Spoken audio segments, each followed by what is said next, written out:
Hi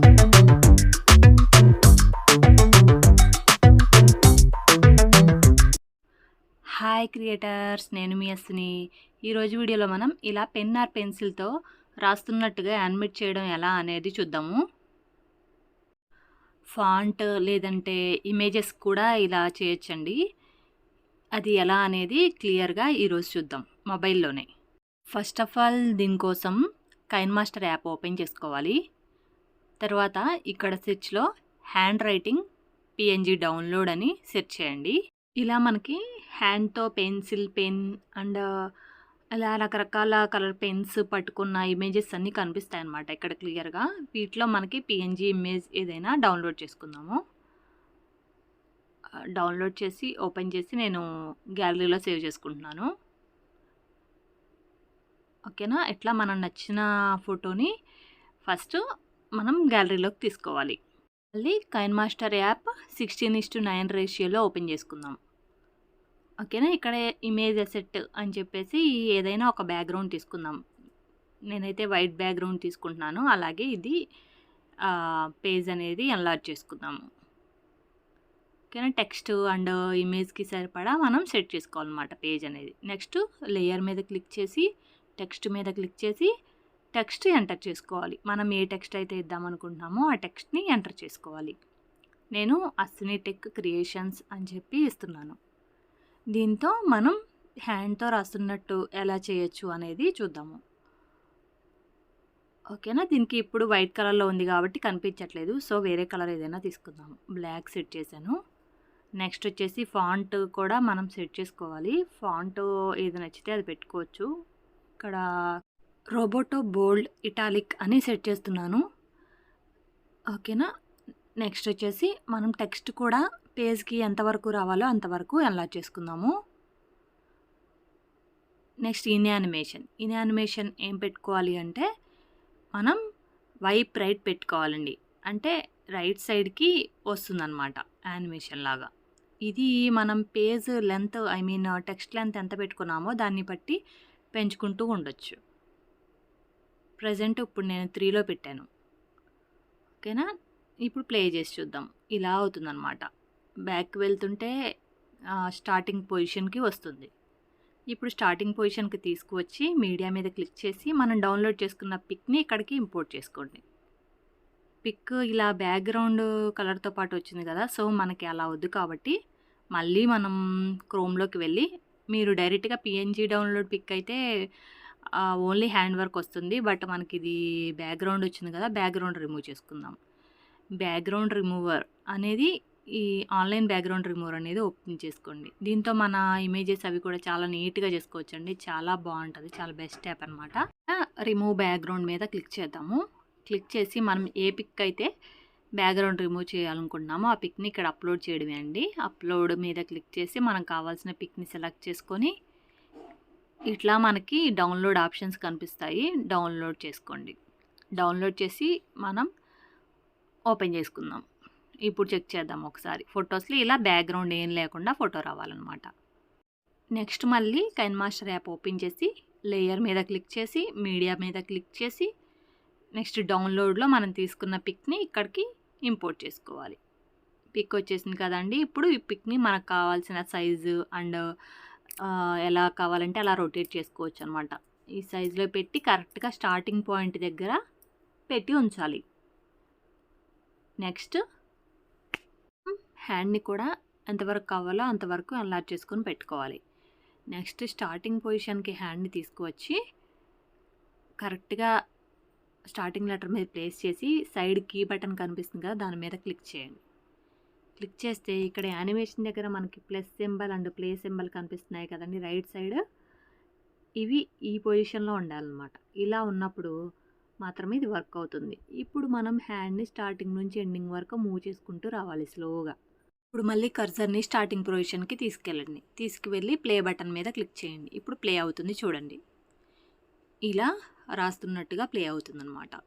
మనం colours అనేది optional అండి. ఒకవేళ రెడ్ కలర్ పెట్టుకుంటే రెడ్ పెన్ అలా సెట్ చేసుకోవచ్చు అనమాట, మన ఇష్టం. ఇప్పుడు దీన్ని ఇంకొంచెం రియలిస్టిక్గా ఉండడానికి ఓవరాల్ యానిమేషన్ మీద క్లిక్ చేసి ఫ్లోటింగ్ అనే దాని మీద క్లిక్ చేస్తున్నాను. చేసి మళ్ళీ స్టార్టింగ్ పొజిషన్ తీసుకెళ్ళి ప్లే బటన్ నొక్కాము. ఇప్పుడు చూడండి ఇట్లా ప్లే అవుతుందన్నమాట. ఫ్లోట్ అవుతున్నట్టుగా ప్లే అవుతుంది. మనకి లాస్ట్‌లో ఎక్స్ట్రా ఇంకేమన్నా ప్లే అవుతుంది అనిపిస్తే అక్కడ వరకు మన హ్యాండ్ రిమూవ్ చేసేయాలండి. హ్యాండ్ ఎక్కడి వరకు రాయడం కంప్లీట్ అయిపోయింది అక్కడ స్టాప్ చేసేసి, స్ప్లిట్ చేసి రైట్ సైడ్ కట్ చేసేసుకోవాలన్నమాట హ్యాండ్ అనేది. ఇప్పుడు మన నేమ్‌ని నేను ఇంకా ఎన్లార్జ్ చేస్తున్నాను. అంటే పేజ్ మొత్తం వచ్చేలాగా ఎండింగ్ వరకు ఎన్లార్జ్ చేస్తున్నాను. ఓకేనా. డ్యూరేషన్ 15 సెకండ్స్ పెట్టి ఎన్లార్జ్ చేశాను. నెక్స్ట్ మళ్ళీ వేరే ఫాంట్ ఇచ్చి చూద్దాము. Same process. లేయర్ మీద క్లిక్ చేసి, టెక్స్ట్ మీద క్లిక్ చేసి, మనకు కావాల్సిన టెక్స్ట్‌ని ఎంటర్ చేయాలి. ఇక్కడ నేను ప్లీజ్ సబ్స్క్రైబ్ అని ఎంటర్ చేస్తున్నాను. ఓకేనా. అని ఎంటర్ చేసి ఓకే మీద క్లిక్ చేసి యాజ్ ఇట్ ఈజ్ ప్రాసెస్ అండి. వైట్‌లో ఉంది కదా, సో వేరే కలర్‌లో పెట్టుకోవాలి. నెక్స్ట్ మనకు కావాల్సిన ఫాంట్ స్టైల్ ఏదైనా పెట్టుకోవచ్చు. ఇందాక ఇచ్చిన ఫాంట్ స్టైలే ఇప్పుడు సెలెక్ట్ అవుతుందన్నమాట. ఇప్పుడు ఇన్యానిమేషన్ మీద క్లిక్ చేసి వైప్ రైట్ మీద క్లిక్ చేయాలి. వైప్ రైట్ మనం ఎంత కావాలంటే అంత సెట్ చేసుకోవాలన్నమాట. ఇప్పుడు ఈ ప్లీజ్ సబ్స్క్రైబ్ అనే దాన్ని కూడా ఎన్లార్జ్ చేస్తున్నాను. ఎన్లార్జ్ చేసి ఇప్పుడు ఇంకా మనకి పెరుగుతుందండి. ఇన్యానిమేషన్లో ఇంకా 2.53 అలా పెరుగుతుందన్నమాట మనకి డ్యూరేషన్ అనేది. ఇప్పుడు సెట్ చేసుకున్నాం కదా. నెక్స్ట్ మళ్ళీ మీడియా మీద క్లిక్ చేసి హ్యాండ్ మీద పిక్ చేసి హ్యాండ్ని తీసుకోవాలి. యాక్చువల్గా ఇందాక ఇచ్చిన ఫాంట్తోనే చేయొచ్చు, బట్ ఫస్ట్ టైం కదా కొంచెం కన్ఫ్యూజింగ్గా ఉంటుంది. సో ఇలాగే ట్రై చేయండి. నెక్స్ట్ మళ్ళీ హ్యాండ్ తీసుకొని స్టార్టింగ్ పొజిషన్కి తీసుకురండి. తీసుకువచ్చి బ్యాక్ సైడ్ స్టార్టింగ్ పొజిషన్కి తీసుకొస్తే ఇప్పుడు మనకి ఏం కనిపించదు కదా, మళ్ళీ మొత్తం కనిపించేలాగా సెట్ చేసుకోవాలన్నమాట. ఫాంట్ మొత్తం కనిపించేలా సెట్ చేసుకొని కీ మీద ప్రెస్ చేయాలి. నెక్స్ట్ మళ్ళీ స్టార్టింగ్ నుంచి ఎండింగ్ వరకు స్లోగా మూవ్ చేసుకుంటూ వెళ్ళాలి. మళ్ళీ బ్యాక్ సైడ్ స్టార్టింగ్ పొజిషన్కి వచ్చి ప్లే బటన్ మీద క్లిక్ చేయండి. ఇప్పుడు ప్లే అయిపోతుంది. ప్లే అయిపోతుంది కదండి, చాలా సింపుల్. అలాగే ఈ హ్యాండ్ అయితే నేను యాజ్ ఇట్ ఈజ్ తీసుకున్నాను. మీరు కావాలి అంటే వేరే హ్యాండ్, అంటే రెడ్ కలర్ ఇచ్చాం కాబట్టి రెడ్ కలర్ హ్యాండ్ అట్లా తీసుకోవచ్చు అనమాట. రెడ్ కలర్ పెన్ అలా తీసుకోవచ్చు. ఇప్పుడు మళ్ళీ ఇమేజ్ ఎలా అనేది చూద్దాము. సో అందుకని నేను మళ్ళీ పేజ్ అనేది ఎన్లార్జ్ చేస్తున్నాను. డ్యూరేషన్ పెంచుకుంటున్నాను.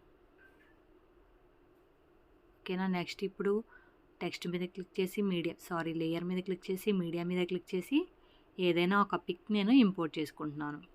డౌన్లోడ్స్ నుంచి ఒక పిక్ తీసుకుంటున్నాను. ఈ పిక్ సెలెక్ట్ చేసి జస్ట్ స్టార్టింగ్ పొజిషన్కి ఇందాక పేజ్ మీదకి తీసుకెళ్ళాము. సైజు అడ్జస్ట్ చేస్తున్నాను. ఇప్పుడు ఈ పిక్ని మనం నార్మల్గా అయితే పాపప్ అలా ఆప్షన్స్ కూడా పెట్టుకోవచ్చు, బట్ దీన్ని పెన్తో కిందకి డ్రాగ్ చేస్తున్నట్టుగా వచ్చేలా చేద్దాము. ఓకేనా. ఇప్పుడు కిందకి స్క్రోల్ చేస్తే మనకి వైప్ డౌన్ ఆప్షన్ కనిపిస్తుంది. వైప్ డౌన్తో సో మనం అడ్జస్ట్ చేసుకోవచ్చు. పిక్ డ్యూరేషన్ కూడా పెంచుకోవచ్చు అనమాట. డ్యూరేషన్ నేను 3లో పెట్టాను. ఇప్పుడు మళ్ళీ సేమ్ ప్రాసెస్ అండి. బ్యాక్ పొజిషన్కి వెళ్ళి మీడియా మీదకి వెళ్ళి డౌన్లోడ్స్లో హ్యాండ్ పిక్ తీసుకోవాలి. తీసుకొని ఎగ్జాక్ట్గా స్టార్టింగ్ పొజిషన్ దగ్గర పెట్టుకోవాలి. నెక్స్ట్ వచ్చేసి పెట్టాం కదా, పెట్టి ఇప్పుడు పిక్ అంతా కనిపించేలాగా మూవ్ చేయండి. నెక్స్ట్ మళ్ళీ ఇక్కడ మనకి లెఫ్ట్ సైడ్ కీ బటన్ వచ్చింది కదండి, అక్కడ క్లిక్ చేసుకోండి. ఇప్పుడు మళ్ళీ కీ మీద క్లిక్ చేసి మనం ఆ కర్సర్తో పాటుగా హ్యాండ్ని స్లోగా లెఫ్ట్ రైట్ మూవ్ చేసుకుంటూ వెళ్ళాలి. ఓకేనా. ఇలా మూవ్ చేసుకుంటూ వెళ్ళి మళ్ళీ స్టార్టింగ్ పొజిషన్కి వెళ్ళి ప్లే బటన్ క్లిక్ చేయండి. ఇలా కిందకి వైప్ డౌన్ అవుతుందన్నమాట. ఇలా అవుతుందండి. అంతే అండి, చాలా సింపుల్. మీరు కూడా ట్రై చేయండి. అలాగే KineMaster యాప్ కొత్తగా యూజ్ చేసేవాళ్ళు ఎవరైనా ఉంటే, న్యూ క్రియేటర్స్ ఎవరైనా ఉంటే KineMaster యాప్ గురించి, అలాగే సబ్స్క్రైబ్ బెల్ యానిమేషన్ ఎలా క్రియేట్ చేయాలి ఈజీగా ఫుల్ డీటెయిల్స్గా ఇవ్వడం జరిగింది, చెక్ చేయండి. అలాగే Canva యాప్లో థంబ్నెయిల్స్ అండ్ ఎక్సెట్రా ఎలా చేయాలి అన్నీ కూడా ఫుల్ వీడియో చాలా క్లియర్ కట్గా చెప్పడం జరిగింది. వీడియోస్ చెక్ చేయండి. నా వీడియో కనుక మీకు నచ్చినట్లయితే please like, share and subscribe my channel. Thank you so much friends. Thanks for watching.